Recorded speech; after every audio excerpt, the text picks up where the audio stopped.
నేను చూసిన హరీష్ రావు గారి స్టేట్మెంట్ని, తెలంగాణ ఆత్మగౌరవాన్ని తాకట్టు పెట్టి మొత్తం క్యాబినెట్ అంతా ఢిల్లీకి తీసుకుపోయినారు అని అంటున్నారు. 100% అది వాస్తవం. అయితే విషయం ఏంటంటే అప్పుడు క్యాబినెట్ ఎర్రవల్లికి పోయేది, ఇప్పుడు ఢిల్లీకి పోతుంది, అంతే, పెద్ద తేడా ఏం లేదు. సో క్యాబినెట్ ఆత్మగౌరవం అనేటటువంటిది ఎక్కడైనా కూడా సెక్రటేరియట్లో క్యాబినెట్ మీటింగ్లు జరిగితే దానికి మర్యాద ఉంటుంది. అట్లా కాకుండా క్యాబినెట్లో ఉండే మంత్రులు, ప్రజల ద్వారా ఎన్నికైనటువంటి ప్రజాప్రతినిధులు, వాళ్ళందరి ఆత్మగౌరవాన్ని పరిరక్షించే విధంగా రాజకీయ నాయకుల వ్యవహారం ఉంటే బాగుంటుంది అనేటటువంటిది నేను అనుకుంటాను. జకీర్ అన్న,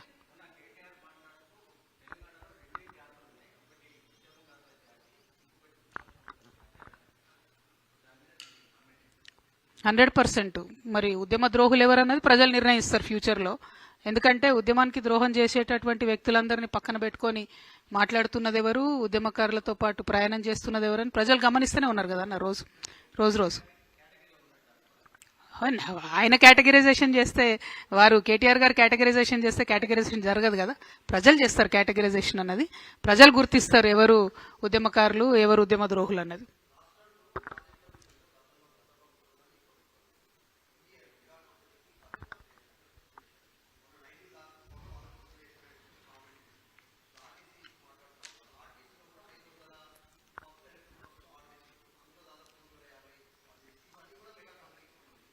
హండ్రెడ్ పర్సెంట్ ఆర్టీసీ అనేది మెగా కంపెనీకి దారాదత్తం చేయడానికే ప్రైవేటీకరణ అనేటటువంటి సూత్రం వచ్చింది. ఎలక్ట్రిక్ బస్సులు కావాలి, పర్యావరణాన్ని పరిరక్షించాలని అందరం కూడా అంటున్నాం. కాకపోతే పాయింట్ ఏంటంటే ఆ ఎలక్ట్రిక్ బస్సులు ఆర్టీసీ ఓనర్షిప్లో నడవాలి. దానికి మన గవర్నమెంట్ అంటే మన ఆర్టీసీ డ్రైవర్ ఉండాలి. శిక్షణ విషయంలో కావచ్చు, క్రమశిక్షణ విషయంలో కావచ్చు, ఆర్టీసీ స్టాఫ్ ఉండే ట్రైనింగ్ వేరు ఉంటుంది, ప్రైవేట్గా తీసుకునే పిల్లల ట్రైనింగ్ వేరే ఉంటుంది. ఇప్పుడు ఆ ఎలక్ట్రిక్ బస్సులు పెట్టి అవుట్ సోర్సింగ్ పెట్టి కండక్టర్ డ్యూటీ కూడా డ్రైవరే చేసే పరిస్థితి వస్తున్నది. మామూలుగా యావరేజ్గా ఒక ఆర్టీసీ బస్సుకి 6 కార్మికులు బతుకుతారు.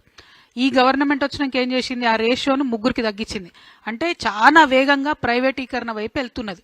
అది కరెక్ట్ కాదు, ఎవరికి కరెక్ట్ కాదు, అది రాష్ట్రానికి కరెక్ట్ కాదు, ఆర్టీసీకి కరెక్ట్ కాదు.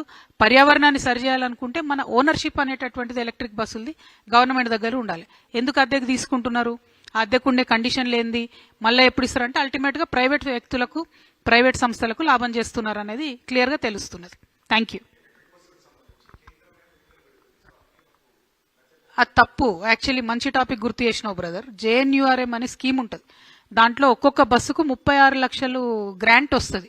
ఈ రాష్ట్ర ప్రభుత్వం వచ్చిన తర్వాత, బీఆర్ఎస్ ప్రభుత్వం ఉన్నప్పుడు గ్రాంట్ రిలీజ్ చేసింది. ఈ ప్రభుత్వం వచ్చిన తర్వాత ఏదైతే కేంద్రం నుండి గ్రాంట్ వస్తుందో వీళ్ళు ఆర్టీసీకి ఇస్తలేరు. నేను అందుకే శ్వేతపత్రం రిలీజ్ చేయమని చెప్తున్నా. ఒక పక్క మహాలక్ష్మి పథకం కింద ఆర్టీసీని వాడుకుంటూ ఆర్టీసీకి చెల్లించాల్సిన డబ్బులు చెల్లించడం లేదు. రెండవది, కేంద్రం నుంచి వచ్చేటటువంటి గ్రాంట్స్ ఏవైతే ఉంటాయో అవి ఆర్టీసీకి రాకుండా చేస్తూ ఉన్నారు. దీనివల్ల ఆర్టీసీ ఎంప్లాయీస్ వాళ్ళు దాచుకున్నటువంటి సొమ్ము కూడా బయటకు ఇవ్వలేని పరిస్థితి. ఆర్టీసీలో ఎవరైనా రిటైర్ అయితే వాళ్ళకి రిటైర్మెంట్ బెనిఫిట్స్ ఇవ్వలేని పరిస్థితి ఉన్నది. సో ఆ కేంద్రం నుండి వచ్చే నిధులు ఖచ్చితంగా ఆర్టీసీకే వాడాలని మేము డిమాండ్ చేస్తూ ఉన్నాం. Thank you. జై తెలంగాణ, జై జాగృతి. ఆర్టీసీ కార్మికుల ఐక్యత, ఆర్టీసీ కార్మికుల ఐక్యత. జై తెలంగాణ. మీరు తెలుగు స్పష్టంగా చదవగలుగుతారా? తెలంగాణ యాస మీద మంచి పట్టు ఉందా? అయితే మీకోసం క్యూన్యూస్ ఒక మంచి అవకాశం కల్పిస్తుంది. ఇది ప్రత్యేకంగా విద్యార్థులు, గృహిణులు, వయసుతో సంబంధం లేకుండా ఎవరైనా సరే మీరు ఇంటి దగ్గర నుంచే పని చేసుకోవచ్చు. మీ వాయిస్తోనే ఇంట్లో ఉంటూనే మంచి ఆదాయం సంపాదించుకోవచ్చు. ఇంకెందుకు ఆలస్యం? వర్క్ ఫ్రమ్ హోమ్ కి ఇప్పుడే సంప్రదించండి.